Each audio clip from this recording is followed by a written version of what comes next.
and welcome to the Morningstar series Ask the Expert. I'm Emma Wall and I'm joined today by Morningstar's Dan Kemp. Hi Dan. Hello. So far this year we've seen gilt yields fall in the UK market, and this is usually a barometer of what's to come in the rest of the fixed income spectrum.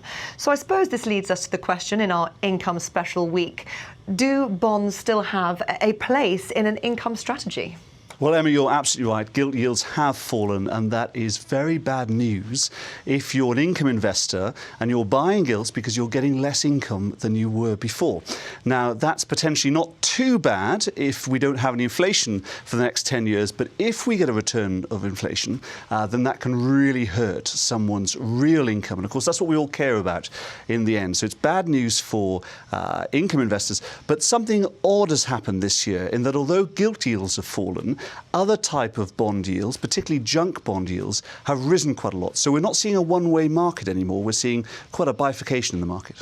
Of course, this just goes to show what we've been learning really since the credit crisis, which is that, investing 101 no longer plays out. Bonds and equities are no longer wholly uncorrelated, and markets as a whole don't move together. That's right. We need to unlearn what we've learned over the last 20 years, which has been that typically when equities go down, bonds go up and they balance each other out.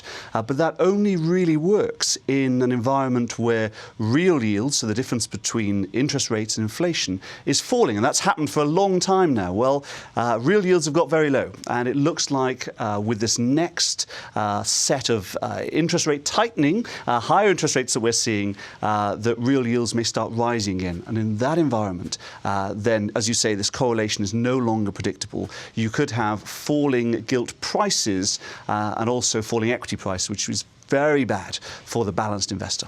Of course, that doesn't mean that fixed income should no longer play a part in a portfolio, because the clue there is in the name, fixed income. They are the one device which income investors have to ensure that they're definitely going to get a certain level of income over a certain period of time, aren't they?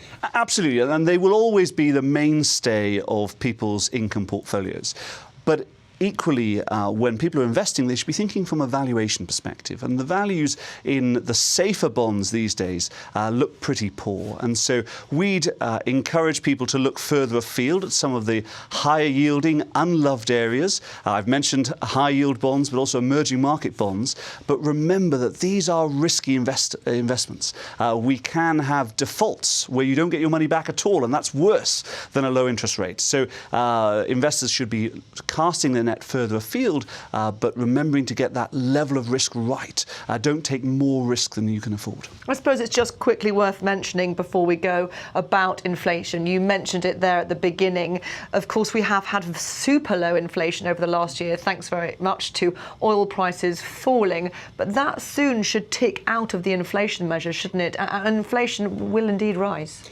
Well, that's right. We've had very low inflation for a very long time. We've all become very complacent about inflation, and that's one of the reasons why gilt yields are so low. But this is unlikely to continue forever, particularly when we've seen so many central banks around the world trying to promote inflation.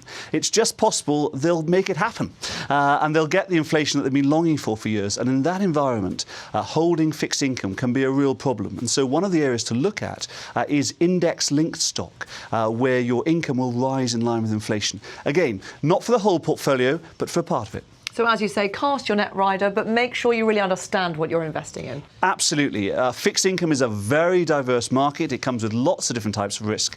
Do your homework. Dan, thank you very much. Thank you. This is Emma Wall for Morningstar. Thank you for watching.